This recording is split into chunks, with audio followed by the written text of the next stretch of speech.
Take Radio from my garage. I'm hoping this is working because the YouTube chain hasn't popped up. Oh, it's working. Awesome. Awesome. I'm going to mute this. Thank you. Thank you for everyone to join. I am going to go ahead and bring on. Here he comes. Hey. The Don. What's going on, man? Is this thing working? What? Yeah, are we 5'9"? That's all we need to know. Are we 5'9"? Yeah. It was blasting out my intro. It was amazing. I got that intro from M0JO or JEO. Man, oh man. So let me just start this off right off the bat. This is the burner kettle. Kettle. It has a nice ignition on the side. Boom. I don't know if you can see that now. There's a good flame on it. Ooh. Hot. And Frank, where'd you get that? It's actually a gift. My friend bought it for me. I believe it's on Amazon though. Because I've been seeing them around, and I wasn't sure, and just like the novelty of it, as well as the functionality of it, I like that. Mm-hmm. So amazing. So you know something, all you guys are in trouble because this is where I keep buying things. Mm-hmm. The famous last words: "I don't need anything, and I promise not to buy anything." And sure enough, now I got to get that. So flame goes up. I don't know if you see it on camera. Flame goes down. I can see it. Ooh, but since Jason has my whole kit and caboodle for cigars on the trip, and I didn't want to pack it in, that's the only kind of lighter I had. But talking about Jason, did that work? Did that work? Is he right there? Where is he? I don't know. His video just went to nothing. I literally just hit the button for him. I worked him about 90 minutes ago. I was running QRP off my back deck. I didn't hear him, couldn't hear him, so I waited. And all of a sudden, he started coming up louder and louder, and we finally worked. I mean, we were like 3-3, and all of a sudden, he came up like a 5-7. I'm like, this is awesome. That is amazing. Man. I love it. Love when that happens. What a couple of weeks. Etta May in the chat, my biggest fan. Thank you for joining. I saw we got the Smoking Ape. Who else do we have in there? Another Don. Oh, Jason dropped. Hopefully he'll be able to come back. He's still on the road right now on that awesome adventure that I just completed. He's still on it. Last week, I was out at the Outer Banks with the Ham Radio Adventures Club, and if I was a better host, I have their link available, but I didn't think about it. Someone will post it in the chat and I'll approve it. Man, it feels good to be the host and not doing things behind the background. But I flew out there. Wait. So go ahead. So am I sort of like, are you Jason tonight and am I Frank tonight? No roles. You're my guest tonight. So I got your links prepared. I have everything for you. So once we talk about it or bring it up, screw it. Let's go ahead and do it now. We have your channel, Smoke and Signal RF. Hey, just by the way, how did you come about that name? Smoke and Signals. Or Smoke Signal. Well, being an avid cigar smoker, and then because I've been involved with radio for a very, very long, from ham radio, I'm involved with a public safety, and just my wife and I one night we were just fooling around with names, and then we started looking at creating a logo, and she's very artistic.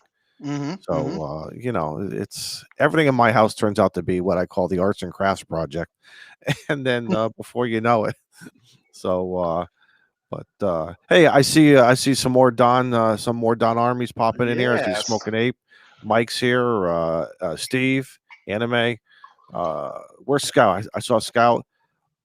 Adam's here. Adam, my friend Adam.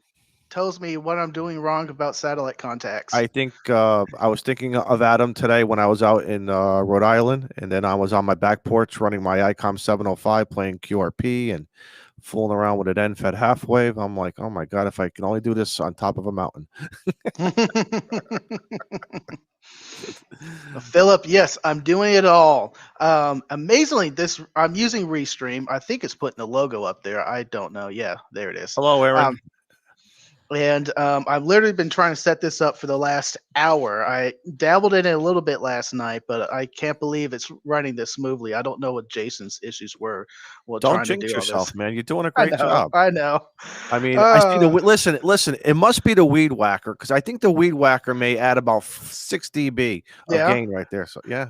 So what do you think of this? Is my second studio.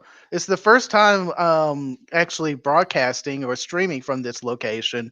Um, I I had the Aero antenna up here, but it's still packed in Jason's truck, and it was going to be up there. I was going to put the other tape measure antenna on the other side here, so I had kind of two antennas. I do have a J pole behind me. You I can see hardly that. see it though. I Um, spy. Yep, I spy the J pole, the tape measure Yagi, the mhm. toolbox, the paint can.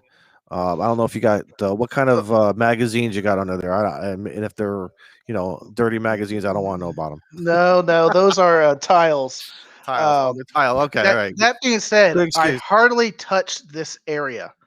If you've seen any of my videos, my build videos, Frank does not use power tools well. Why? Because you're only running 4 fingers now. I don't know. So what you think? So Frank, what did you think of? Was this the first time you've been up into the New England, New York City, Long Island area? Yes, I've been to Virginia once. Me and my friend did a nature kind of road trip out there, and we did that that highway along the spine of the Appalachian Mountains, and Hmm. that was very fun. Um, and then coming in there, I've been to Smoky Mountain National Park, and that was a blast. But that was the Excellent. first time I ever been up into New York.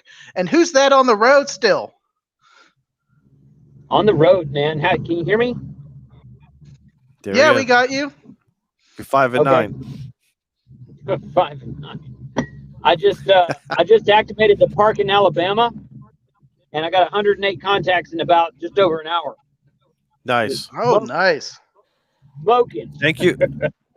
Thank you for ham-hardering me all week. I made you work earlier a couple days ago when I was working 1 watt, but Right. today was 10 watts, and I gotta tell you something. I was doing jumping jacks on my back deck when you said 3.3. When you finally worked me, So hats off to the receiver on that. Was that the Yaesu? No, that was the 7300. Oh, hats off to that 7300 and antenna. There you go. Yeah.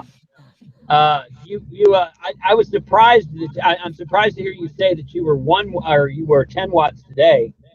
Honestly, it sounded better as 1 watt the other day, but I got you in the logbook, so I guess that's all that really counts. That's all that counts. That's all that counts. So great. Frank, I got to tell you, man, I'm impressed that you're using Restream. Honest, That makes me happy. well, it became out of necessity. I was going to use OBS and stream to YouTube and doing all the switching through OBS. But the last time I tried on this tablet, this is a old Surface Pro 4, and I'm not knocking it. It's just an older hardware. It chugged. It couldn't do it all. So and Restream came up, and all I got to do is pipe my video out, and everything else is through Restream. I'm glad it picked up the stream. This is the only thing I'm going to nitpick. It is hard to figure out to tell it which event I want to stream to. It would be nice if up on the top it says live studio, and in the brackets or something it tells you what event that you're streaming to. Because you hit that go live button, I'm like, am I at the right one? I hope this is working. Is it creating a new stream? We'll see in about 40 seconds. Yeah, That's my only nitpick. If you go to the dashboard and hit the drop down, it'll show you all the available events, including create new. And then once you set that, what I do is once you set that, copy paste the title of that, and then paste it into everything. That way, you've set it. But hey, you know what? The crappy internet that we have in Galveston, I've been using Restream on it, and it works great. So yeah, I was. That's why I said send me the Zoom link earlier, because I thought Zoom. But yeah, it looks good here. For the HamTube or YouTubers Hamfest that we're doing, I'm probably going to be using this as my stream solution because doing it the other way, I couldn't handle it. Plus, I'm doing this on Wi-Fi. And when I was testing it before, it didn't look that bad. But it's only trying to stream 720 on Wi-Fi, so that's not that bad. It doesn't. Well, unless you have the top paid account for Restream, it always streams 720. I'm cheap, Jason. You know me. I'm cheap. It's all free. I have not paid. Well, I've got the lowest tier paid account for Restream, and it's still 720. I haven't paid for the top tier yet. I probably will when it renews later this year, but I haven't decided yet. I don't know if I use it enough to justify that. But I mean, hey man, you and Izzo both right now look great on my screen. So awesome. Let me tell you something. I'm going to drive down this mountain. What? For you to say I looked good, my God, this is a face for radio. Well, I mean, your video feed looks good. You don't look that good, but your video feed does. There it is. So, quick question before you go there, Jason. Did Electra reclaim her seat? She did, but she was acting all uncomfortable, so I put her in the back, and she's got more room to spread out back there. So I think she's happier there. I'm not gonna. Hey Frank, I'm not gonna drop. I'm gonna see if I can figure out how to mute myself. There it is. Yeah. And I'm gonna stay connected, but I'm gonna drive down this mountain.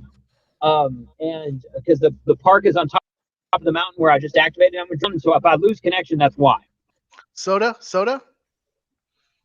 Was it a soda peak? I didn't even look for soda. It was a park. I'll do in POTA.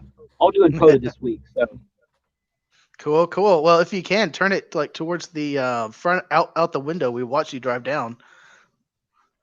Just a thought. That would be challenging. I'm on the tablet right now. Okay. So I don't think. All right. That's fine. I'll mute myself. I'm gonna hang out, but I'm gonna mute. Sounds good. All right. I'm gonna listen to you guys. Thanks for having me. No problem. Well, let's just get down to the business I usually like to do. I am smoking tonight a Our Father cigar. This is the Judge. I picked it up at the local cigar shop, and I'm pairing it with, now this is not a nicer whiskey like I usually have, but this is a Texas Ranger blended whiskey. I'm kind of getting into the blends a little bit. They've been smoother, but I had a Knob Creek when I was at the cigar bar earlier today. And I like the back end little bites as just regular whiskeys give you. So the blendeds are nice. If you're not too big of a whiskey fan and you're just trying to get into it, the blended whiskeys might be a good way for you to start out. But I am enjoying it. I was just going to ask you that because not being a whiskey drinker, I'm wondering if I should take the leap of faith and go with. So you're saying a blended may be great for like a novice? Mm-hmm. This is the one I'll start. If you could go and find it, Four Roses. They have a All right, hold on. I'm gonna write this down. I gotta write this down. Four Roses. Okay. Four Roses. This is a whiskey distillery that was started by, and I forgot who it was, but they were Scotch makers over in Ireland. So they came over and started doing their Scotch blending, and they found the four whiskeys are usually four flavors they tried to mix together to get their flavor blend that they want. There is a cheap bottle if you can find it for about $20, and it's a bottle kind of like this, straight up and down, and it has a Four Roses engraved into the bottle. I'll start there as far as a blended whiskey. It's a great blend. Okay, so when you talk like about a bite, and first off, do you put it with just a little ice, or do you like it warm or room temperature? Dealer's choice. Me, I'm straight all day, no ice, no rocks, just neat. Pour it from the bottle and give it to me. Okay, now, and you and I like similar cigars. We like a nice strong cigar. I know I like the Nicaraguan blends. Mm-hmm. Does it interfere with that, or does it complement it, or does it make it? I've found if you like a full body or even a heavier medium cigar, whiskeys complement them very well. Versus especially that Four Roses. Okay, versus your bourbons and other. I would say only with an ice cube, though. I like an ice cube. One ice cube. You're serious? One ice cube? Dealer's choice. Some people like to take a little water. It bites a little bit too hard for room temperature. Yeah, I don't like the water, but It bites a little bit too hard for me. It really put one ice cube in it, and I like the strong cigars. So interesting, very interesting. You can also take a distilled. This is not distilled water; it's just tap water, and put a drop or two of water in it, and it tends to open up the it's not tannins. That's wine. I'm blanking on the word, but it tends to open up the whiskey a bit. It starts to break up the bonds. I'm kind of BSing out of my hoo-ha here, but it does open up the bouquet of the whiskey a little bit. All right, so I'm looking at the chat, Frank, real quickly here. Mm-hmm. So, Tom from Tango Oscar Mike, again, another great YouTube channel. He says he's been to the Four Roses Distillery several times. Jealous. Dan and ATIN says it's good. Adam is talking about I'm not sure how to pronounce that, Balvenie Doublewood 12-year.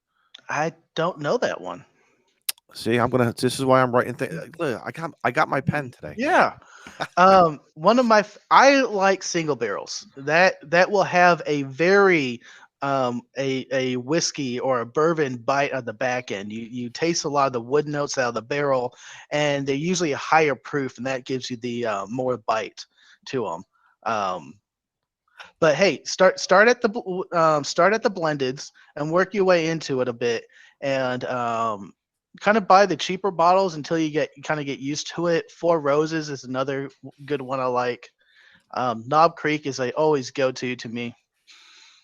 See, for me, because for me, being whether being on call for the fire department or emergency management, plus my work schedule, just having some drinks has just never really been convenient and relaxing. Now that my schedule's kind of changing a little bit, and and everything after 25 years, I'm gonna start, because I've always been a tequila, a Patron guy. I've had the cheap tequila and I don't like it. I won't go back. I have to be on a desert island, I think, to drink the cheap tequila. Jason and I have a mutual friend who's also a big tequila fan, and he's been trying for years to get us into tequila. And I just started becoming receptive to it the last couple of times he's brought a bottle out. I just didn't understand there could be the same nuance and flavors in tequila that we get out of whiskey. And then the more the not the whites. I don't know my tequila terminology here, but the more the whiskeys that are tequilas that they have in the barrels longer, that get the color. Those are actually pretty good. I'm starting to enjoy them, but I'm still a bourbon whiskey fan. All right. So Scout 75 is saying a good beginner Scotch blend is Monkey Shoulder. Have you heard of that? I'm writing all this stuff down. No, I haven't done Monkey Shoulder. Interesting. Okay. There's another cheap blend out there called Fistful of Bourbon, where it's 5 bourbons blended, and then I forgot the backstory on them. But I believe they are another transplant from Ireland coming over trying to break into the whiskey market. I think between the smoke and the beverages, it's a nice opportunity. Obviously, be responsible. Always. But I think it's a good opportunity of trying. I think as we get older, this weekend was my birthday. Happy birthday! 25 years. 25 years old again for the 27th time or something. But I've noticed my tastes have changed with a lot of things. So it's I'm actually eating vegetables. Never used to eat vegetables. I've started that the last couple of years. Really since COVID. I lost, before this trip, I gained about 4 pounds. I lost at the highest point about 25 pounds. And that was eating vegetables, eating meats, and doing the keto diet. And I'm trying to get that going again. So that's why you're going to see me drinking more bourbons on these streams. I'm going to start staying away from beer. Okay, so for everybody in the chat, when the boys came up here, Frank had a great idea. Frank, tell them about the cigar box. I think this is a fantastic idea. Well, if you met me on the OBS trip and we were in a cigar mood, the box came out and I offered everyone a cigar. But for Don, I was like, let's swap. Let's trade cigars. So Don had the choice of the whole lot of cigars Jason brought him, and you took a New World. And what did you AJ give me? Fernandez. That was from AJ, and I really like their cigar lines, all the various lines that they have. You got the Olivas, Oliva V's, and it's a Gordo. It's a 6x60, and I really those are the cigars. I bought a box, and I had it come in a little bit earlier because again, I wasn't sure everyone's schedule for this week. So, but I ended up smoking a lot of them too. But I don't mind it. To me, that's a nice treat cigar. Nothing taking past the Diesel that I always smoke. But it was a what it's like, Frank. In my opinion, it's like you got two or three radios, and which one do you want to play with, or two or three vehicles you want to take it out for a ride. It's nice to have a nice little selection. I think, as long as they're sort of in that same category. And I think just depending on the mood, and you could just have fun, But I do want to kind of back on the radio stuff here. I do want to start doing some meetups. I'm going to start more locally. Sorry, everyone else. I'm in the DFW area. I don't have a lot of money to travel. But I'm going to start doing meetups. And if the place is cigar friendly, I do like the idea of take one, leave one cigars. And that's what you were talking about. I probably will bring up a cigar box, and I'm just going to have it open next to me. Drop off a cigar, take a cigar, and enjoy what I'm smoking, and leave me something that you want me to try. That'd be fun. I think something, Frank. How when I'm in the chat and I say Frank is correct, there you go. Frank is correct. Jason heard that too. Yeah, dude, don't drive off the mountain. Don't drive off the mountain. Come back to us. No, seriously, man, that was a great. When Jason pulled out that box, and I'm like, that's and I'm looking. I mean, that was like I got all excited. Like I said, I've seen the New Worlds before, so it was a great opportunity. And now I think I'm going to buy some. I'm going to buy some. So thank you. So you've been doing a lot of POTUS lately the last week to match what I guess Jason and I were doing to see if you could contact us on many different parks. Where have you been? Well, what we did so Jason came up on Thursday. It was pouring, raining here. So all of the parks that I wanted to play in to show him Connecticut, whether I have, I got so many here, but I really wanted to show him some of my favorite parks. But we ended up going to one that has a local folklore to it. It's called Devil's Hop Yard, and we were under a pavilion. And here in Connecticut, the bands kind of shut down and I don't know, it has to do with just temporarily where we are right now in the new cycle. But I noticed it with the last cycle around 1:30 local time to maybe about 3:00. You got about 90 minutes where like nothing is really going on. It's very sporadic, and that's for a side band. CW, FT8 will always go through. I get it. But all of a sudden, it felt, and it was kind of cold. It was raw. His fingers were, he was cramping, and so was I. And I mean, I was smoking. I was having a good day. He introduced me to that Yaesu HF rig that he has, and never seen one. It was fun to operate it. I took the mic maybe about a half a dozen times. That was the FT10X, I believe. Yes. And that was a very interesting. We have a similar, him and I, we run similar end-fed half waves. But what is it, Jason? He just cut out. Yeah, I think that's the correct radio. It was fun, and then when I think the antenna at first was interacting with the pavilion, we moved it, and all of a sudden 3:00, like I said, 3:00 local time, and all of a sudden he's filling up. He's now activating the park. So we did that. He went back to Long Island. I came home Friday, prepared myself. So the kids wanted to stay with their grandmother and their grandfather for the weekend. I'm like, okay, so we get to have a date weekend. So Sue and I went out to Rhode Island maybe about 90 minutes from here. Now, Rhode Island is, again, a very, very small state. But they always had parks, but they opened up a lot more parks. So, and I wanted to see these parks because a lot of the areas that we go to. Mm-hmm. So Sue and I, we hit 4 parks on Saturday, and we hit one. We stayed overnight, and we hit one on the way home today, and it was fun. Now, I know it was horrendous band conditions. There was a big storm that kind of rolled in. It was kind of so. I saw a lot of guys, I think, were getting upset, getting like, band conditions are horrible, this and that. And I get that. But I think what I did, and I kind of want to make a point here, Frank. Don't raise the bar of your expectations when you're doing parks on the air, in my opinion. Don't try to do 80, 100, 200 contacts. It takes 10 contacts to officially activate the park if you can make them, and if you don't, that's okay, because guess what, you still got out there and you still played radio. But try different things, and that's what I did today. I went back to my roots, and I was taking, as they say, take your own medicine. And the first park that we got to, pouring rain on Saturday.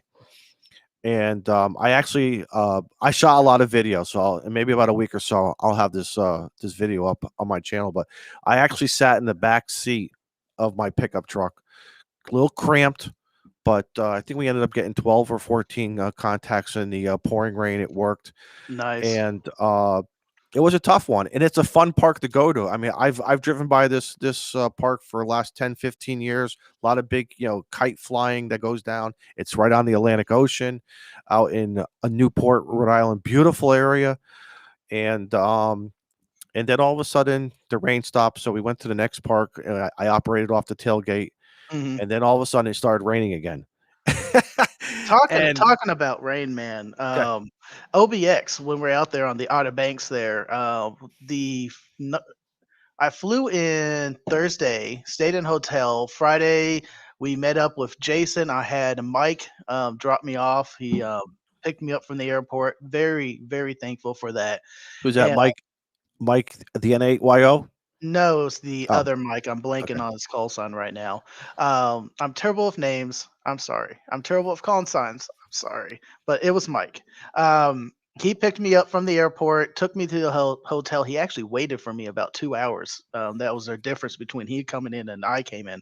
And then we set up on Friday. But Friday and Saturday night, when we were tent camping, it rained both nights. And I went in a tent that I have never camped with. I got it from my dad, and I was like, "Thank you so much for this tent. You used this before." "Oh no, we picked it up at a secondhand store." "What?" Okay. So I get there and set it all up, and it looks all right. I actually set it up in my backyard once before going out, and my neighbors to my left here were selling their house at the time, and there were people walking through the house to see this crazy guy throwing up his tent and a cot and all this other crap into the tent. I'm like, "Oh, sorry," but they still sold their house. But anyways, the rain hit, and thankfully it held up pretty well. I did went ahead and put a generous layer of the water repellent spray on it. I did have one hole, and water did get into the tent, but it wasn't that bad. But other than that, man, I had a blast with all the ham radio adventure guys, and Matt smoked a pork butt, and it was amazing. Awesome. Unfortunately, I get in the groove. I think we talked about this. When I'm cooking, it was Matt. I'm sorry. When I'm cooking, I am in the headspace of cooking. What's coming after that? What's here? What are the times? What needs to be prepared? And I was helping out with all that, but filming is not really on top of my mindset on when I'm cooking. So I didn't get a lot of video. I got some pictures, but no really video of us doing that. See, I found that it's ironic because that's how I was this weekend, because when it was raining and I'm on the tailgate and I had 8 contacts in the log, it was hard. I'm talking about ham hardering, and you're trying to figure out what I'm playing with some settings on the radio.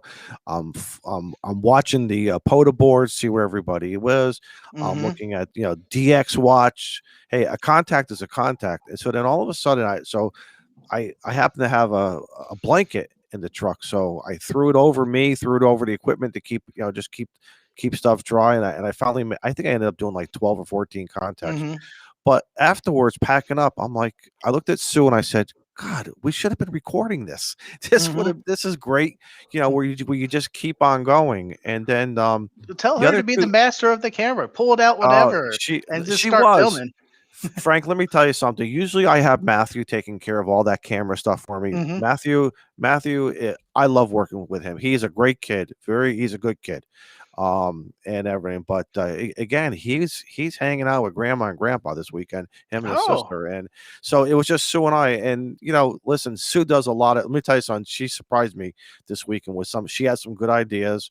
She ended up grabbing my phone during a couple of things and helped me do some B-roll and stuff, as they say. But I got, again, when it was raining out, and here I am, I'm getting soaking wet, but you just keep on going, man. Mm-hmm. You just get her done, as they say. But we found some really, Rhode Island really surprised me. They had some really great parks. So after 4 parks, and now and they're back on my bucket list for when I want to do them, on a nicer day. I even want to take out that 705. There was one park where we were up high on a hill, whole bunch of ledges and caverns and a whole bunch of I'm like, something, I'm sitting on the park. I was sitting on a park bench activating. I'm like, something, this could be a nice 705. And I come 705 with an end-fed half wave and just play some QRP, whether it's Parks on the Air or whatever. But I got to tell you, Frank, I did something different today too, trying to make contacts. Ooh. Luckily for me, tell me. The Canadians were running some special event stations. I forget whatever contest they had going on. So depending on what I was hearing, I was either chasing park to parks to just get my contacts in. And other times when I couldn't hear anybody, I was finding a QSO party. And again, a contact is a contact. So just log it and get on the air and whatever it takes. Next thing I know, I had a bunch of people chasing me. That's awesome. That was, and again, the band conditions were absolutely horrible.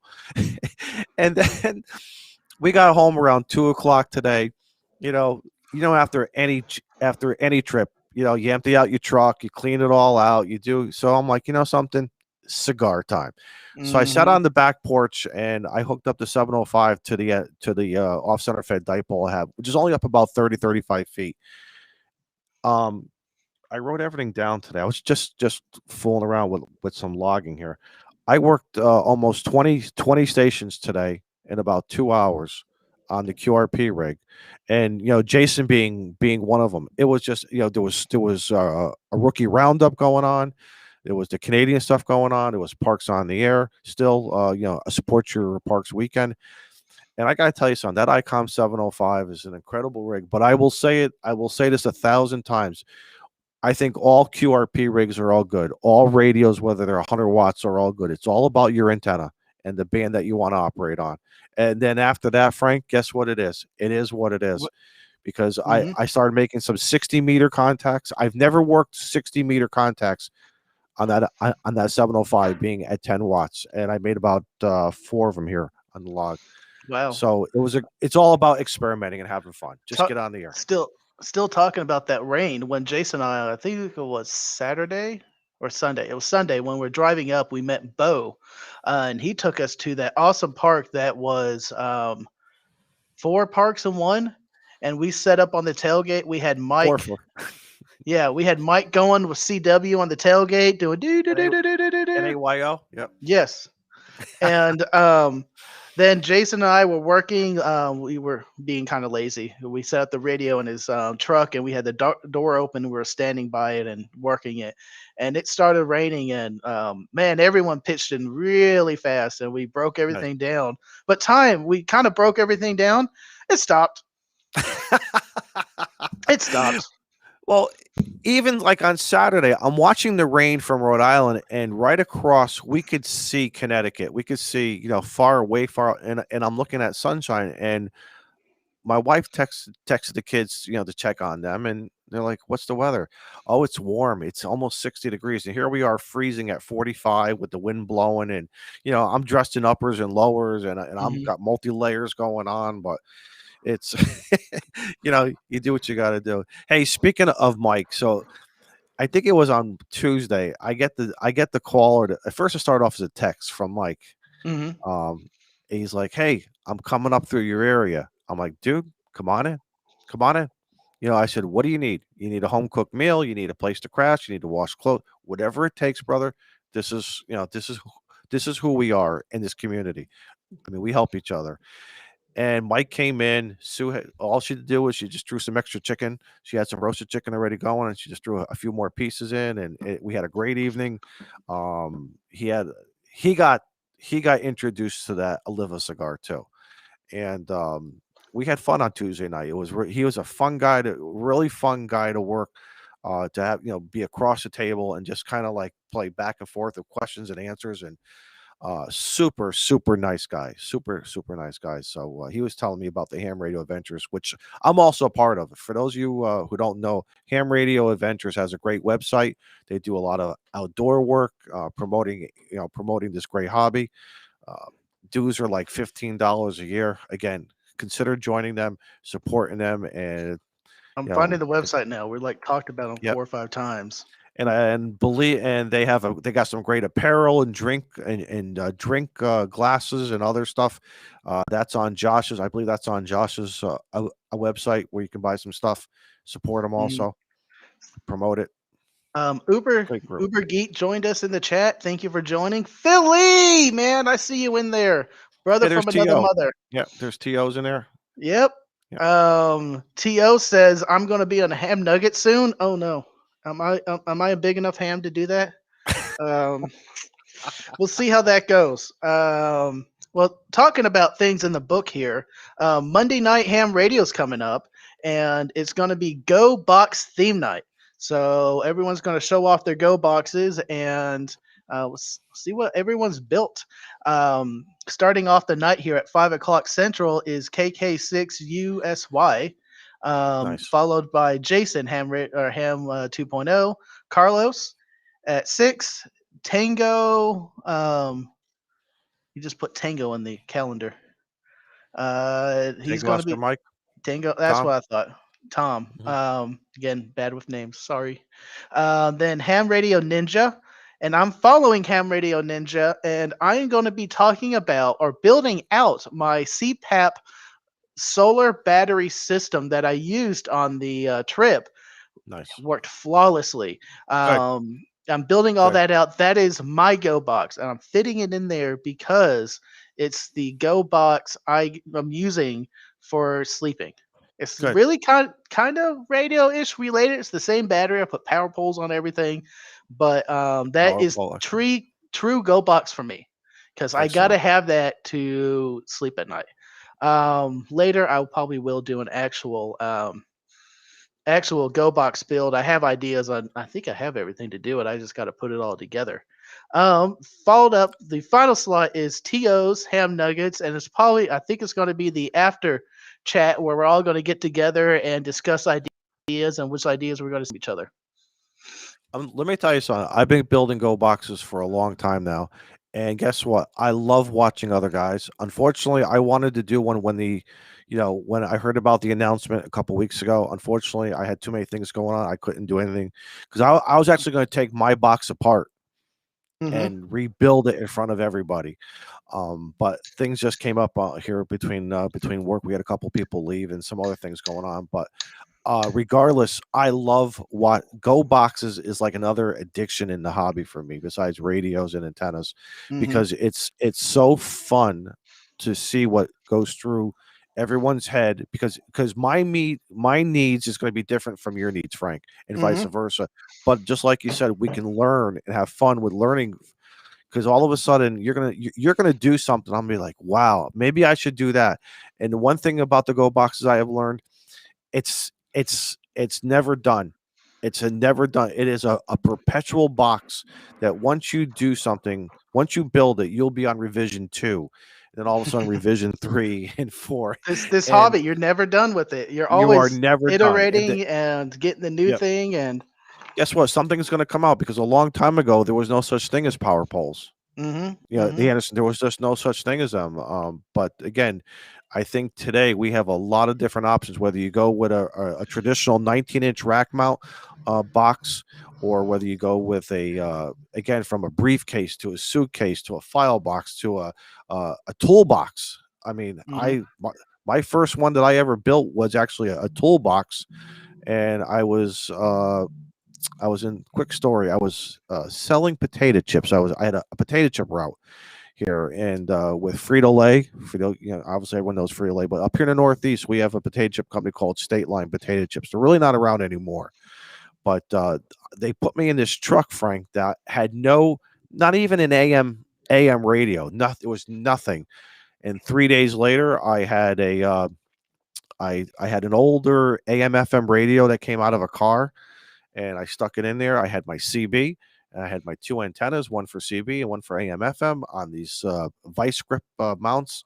A buddy of mine across the street said, "Hey, I got an idea for you. I'll weld the pieces for you so you can clip it to the mirror." Guess what? Revision number 2 comes in, and I was running a marine deep cycle battery to power everything up. And again, you just start, based on your needs and what you're going to do and where you're going to operate it on. You start building them, and it's fun. I'm very, very excited. Anime in the chat said, "Frank, you taught me about satellites and Doppler shifting. Nice. You are totally a ham radio leader." Oh, that hits my heart. Thank you. Frank is right. Number 2. Who's counting? But that was twice. I read somewhere, I didn't see it, but I know I read it. CPAPs as a radio go box, great idea. So absolutely, your health, everyone's health is very, very important, whether it's for emergency use. Frank, just like you said, for camping, travel, you're going to get my guess, Frank, you're going to get a lot of use out of that box. And even if, maybe for that particular topic, it may only be maybe one or two more revisions, but I think once you get it down, it works. There you go. Talking about revisions, I am going to scale back.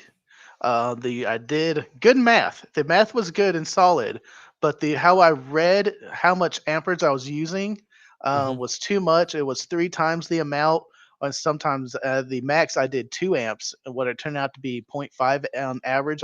When I'm using the machine. So at the high end, when I was doing 2 amp hours on my math, that was 4 times the capacity that I really needed. So this 20 amp hour battery is great, but I could probably scale back to a 9 amp hour battery, and that would give me a solid 2 nights of sleep. And couple that with a solar panel, I could probably downgrade that solar panel too, just to make it lighter. I am really wanting to go backpacking, and lighter the better in backpacking, right? Right. But it is something to consider. If you were to scale down on the battery, now you have to make revisions for the solar power, which means carrying that. It's just, I think it's going to just be a lighter solar panel. I don't need that big 60-watt solar panel. I could probably scale. I'm thinking a 28. Jason's trying to get me to buy the 48 solar panel by Bioleno. I think that's what I'm going to be going with for my backpack for all this. But that 20 amp hour battery, it's useful. Ham radio, who doesn't need a bigger battery? Especially when I start doing HF and FT8, you're going to need a lot of power. Yes. Matter of fact, FT8, the guys were talking about FT8. Speaking, of ham radio throughout the week, Tuesday night, every single Tuesday on a weeknight, we started the ham radio clubhouse at 8 o'clock Central, 8 p.m. Central. Yeah. And we had this exec meeting of, just like anything else, what's the topic going to be and this and that. So someone said squirrel, and we were talking about FT8, and I said, guys, I know nothing about this FT8 stuff. And it's been very interesting, especially when we talk about bad band conditions or, not being the best. FT8, for what the guys were showing me and explaining to me, beer snacks and a few other guys were telling me, it is amazing what that FT8 can do. What you can work low power. And Tio has a good one too. That's right. The FT8 offs have been very helpful for me as an audience member, just watching, enjoying the conversation between him and Dude. and and everyone else. It's been absolutely fantastic, and I think the bug may be biting. So, depending what goes on in my life, maybe this summer I might be, just sitting down here in the shack, or and just fire up some FT8 and just let it go. Mm-hmm. You never know. I think Jason froze. I'm gonna wait for his video quality to come up again. It's my stream. I can put him in the background. North Country Ham, where did it go? Said he missed the memo about Go Box Night. He posted a video about his Go Box tonight. Go ahead and link it in here, man. I'll be happy to bring it up and put it in the chat there. I do want to get on FT8. I do want an HF radio. I am mostly a UHF, VHF ham radio operator just because the last year I've been thinking about moving. COVID hit and I put that off for a while. I redid my office to make it so much better. I love my office now, but I'm not at the point of cutting holes in the wall. I am in the month I am looking for a new house. And if I find one, I might go dark for a while to do all that moving. But if it doesn't link to me, man, DM me in the Discord. I'll get it up there for you, North Country. So that's why I haven't been doing a lot of HF. Once that is settled down, I am totally going to get a HF radio. Somehow, I'm not going to say how, but I have a couple people are going to help me out for a while until I get the money to do that, especially on move just after moving. Remember, I told you I have an antenna for you if you want. It can be on permanent loan. I didn't have good luck with it, but I know many, many, many, many others have. And so if you want it, but it may not be for you. Yeah, But you have an antenna. I will cross all that roads when I get there. Right now, I'm just focused on: do I like that house? I need to get the financial lender. I need to get pre-approved. I need to priority one. Correct. Been there. Let me tell you something, Frank. I got licensed in 1989. When I first got licensed, I was playing on 10 meters, a lot of VHF, UHF, a lot of simplex. Love simplex.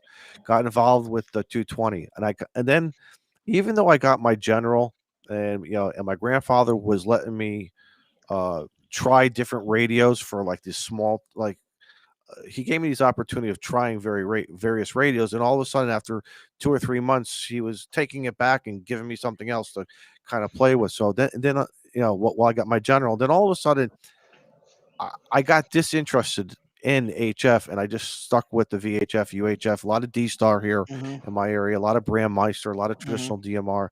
But as soon as I found the Parks on the Air program, as soon as I found YouTube, and with Cal and the DX Commander, and and meeting up with all you guys, all of a sudden, man. So it's kind of weird how that wave of the interests. But I think once the HF kind of bites you, it bites, and it's a good bite, as I say. You got me in the middle of typing there. Yeah, I was gonna say, what are you typing? I'm looking forward to it. Looks like this or YouTube nuked North Country's link. DM me, give me that link. But hey, something, Frank, brother Don SKT has an excellent point, and I have used them, and they do get you on the air, especially for the last few years. Like the house that we're in, we were renting the house for like 7 years, and finally the landlord gave us a great offer and opportunity to buy the house. But for 7 years, I was running just through one of those window ports. Just get a piece of feed line into the house. It's no drill. It works. It may not be the greatest permanent thing, but for anything temporary, which can mean, from 1 day to, a year or so or less, consider it, because I noticed no issues of using those various port designs. That is a great option. I'm glad you brought that back up. I did read that, and I was going to go there next. Unfortunately, at this house, I have those sunscreens that are bolted around the windowsill. So I got to cut a hole through that to run wires to use that box. That's why it's not there. They But also once, have another. I'm not within easy reach of it, but I'll take a picture later and I'll send it to you through Discord. They actually if make something else. if I don't find a house in this month's time, I'm refinancing. That's why it's the month of deadline. You know, we all know interest rates are going to go up here soon, or Now they is the actually already time. You're have. absolutely right. Yeah. So I'm going to refinance. I'm going to do a cash out refinance. I'm going to take $30,000. I'm going to sink it into this house, and a part of that money is going to be cutting a hole in the wall to the attic, and I'm going to run wires through that with a ground plate system.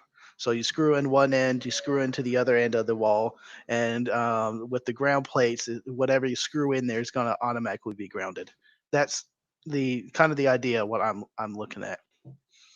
I mean, you can kind of see my background. I'm in the basement now. It's an unfinished basement, and from the previous owners. But I drilled the hole back in January, and Hmm. I just ran a PVC pipe, just to kind of just run some cables through. And you know something, talking about revisions with go kits and everything else. I learned what I did. It got the it's it got the feed line it got the feed line into the basement here. I'm semi Hmm. happy with it, but I'm really not happy because I want to finish doing grounding and everything else. So I think I'll be on probably a revision too sometime, before the holidays, and so I can think that's just like anything else in our hobby, that just itself, that topic itself may be another revision after maybe up to two or three revisions, but usually when you're done. But you never know, you know. Hmm. So Yep. Yep. Uber Geek backup generator? No, I'm not doing any backup generators. I like to buy a generator sometime. Me and my brother are going to split it, and we haven't really decided to do that yet.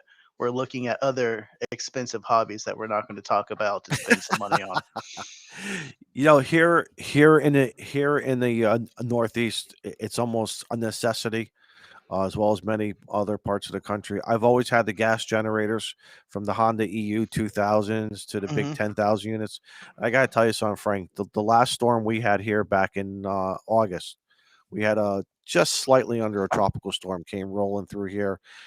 I had enough gas to get me through 3 days, but on day four, I had no time, so I picked up a 100-gallon a propane tank. I picked up a Hmm. brand new generator. I sold off Hmm. the other generator, used that money for a propane generator, and to me, it was the best thing ever. So if you ever do want to do it, my suggestion is look into a propane.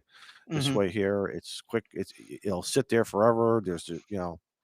And But talking it's a about lot easier. storms, I believe that I'm a pseudo prepper. I'm not a major prepper. I am a everyday casual prepper.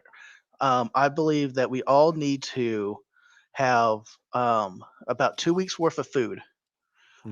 Right now, I'm at a week, but we all need to have about 2 weeks worth of food for any little localized disaster. A week should hold you off, fair enough. 2 weeks, that's the prepping stepping in. But by any disaster that hits, within a week, you're going to have disaster services out to you by then. Red Cross and everyone will be there kind of by then, unless it's a large major event and where you live in the area that you're hit with hurricanes more, you probably need to up that number and Yep. look at generators and other things. But being in a major metropolitan area, Dallas, Fort Worth, I don't really have hurricanes hitting me. It's just those little disasters like being without power for 52 hours because an ice storm came and no one was really prepared for that on the power stuff. Um, Well, that you will find. Well, and you pointed out too, Frank. Everyone, depending on where you live in the country, your disaster threats are all going to be different. Again, as a local emergency management director, that's one of the things that we promote very heavily to all our residents. The website that we have set up, clearly says, it's your responsibility to be prepared, but let us give you the resources and options for you to consider to Mhm. doing various things and based upon your needs. Now, I told you I'm 25 years old, so my So my needs are going to be different than somebody who is younger than me, as well as somebody older than me, if you have kids and everything else.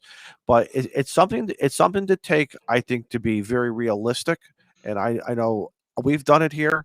I think maybe when the kids were younger, they thought daddy was why, but they learned very, very quickly that how, again, we were able to. Now my partners at the federal level, FEMA, will tell you, you go to their website and they recommend 3 days. I know for us, we promote 5 to 7 days, and because the magic thing is called electricity. Everybody wants that electricity. We're very, as a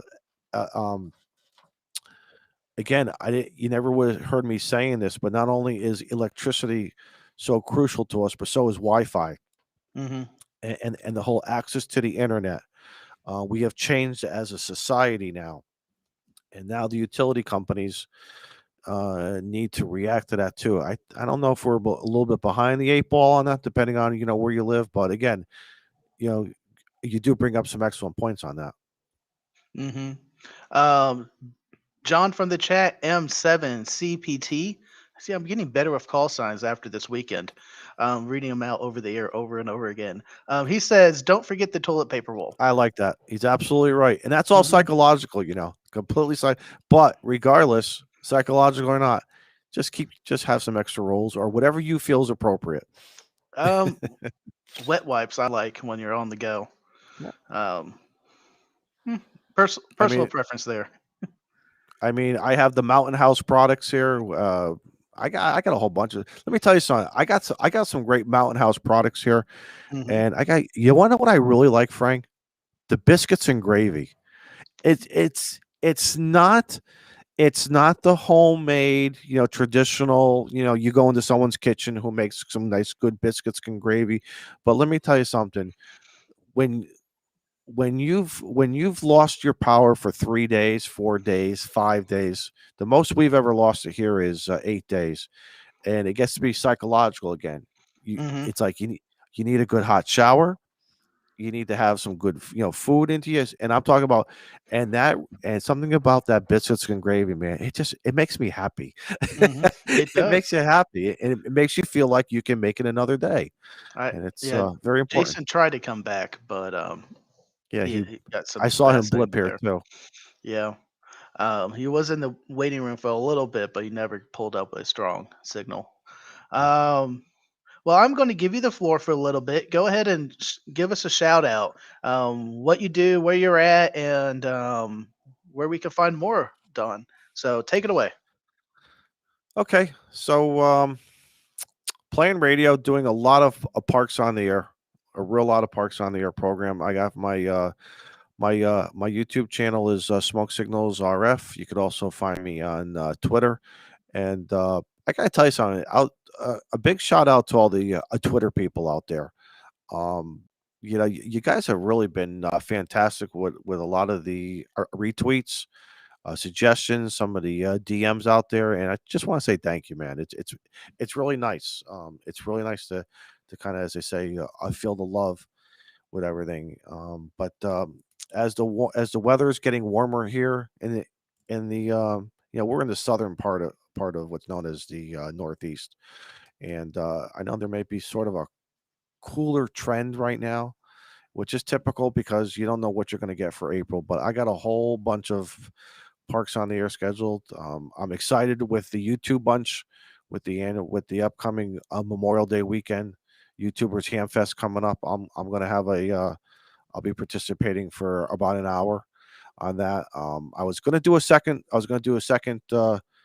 show that weekend. Unfortunately, one of my days off from work has been temporarily canceled, but it is what it is. But if that changes and if the slot's available, or if someone needs help, behind the scenes, whatever, I'll be happy to join them too. And everything. Awesome. Jason, we got a good signal. Anything you want to shout out here before we wrap it up? Good. I just got destinated. You can hear me okay? Yep. 5 and 9. Okay. Cool, man. Hey, thanks. I'm glad you did this, Frank. This was cool. I would have shared it out to my Instagram and my YouTube community tab, but I just haven't been in that place. I've been on the road all day. Let's see. Tomorrow, Monday Night Ham Radio.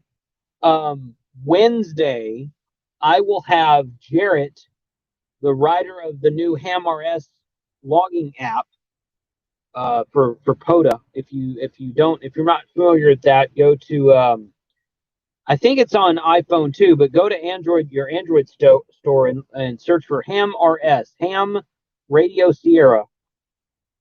It's a new logging application, very convenient, very robust for logging, and they've got a specific template for Parks on the Air. It works very well. I've been using it all week. So he's the creator of that. He's going to come on to the lunchtime live stream on Wednesday. Looking forward to talking with him. And then I sent an email out yesterday, the day before, I think it was, Friday. So like 5 days from now, Friday is our Ham Radio Happy Hour for April. I'm late with it this month because I've been traveling. But those of you who are normally on the show should have gotten an invite, an email. If you think you should have had an invite, but you don't have it yet, hit me up on Discord. But yeah, Ham Radio Happy Hour next Friday. And that should be a fun time. So looking forward to getting back into the shack and getting back into my groove of YouTube videos and whatnot. So thanks, Frank. Awesome. I appreciate it. Like I said, I think it's great you took this time slot tonight and did this. So good job. More to come, man. Cool. I think this went awesomely. And thank you for Don for joining me. Thank you for Jason to jumping out here and everyone in the chat. I am going to say 7-3 here and catch y'all later.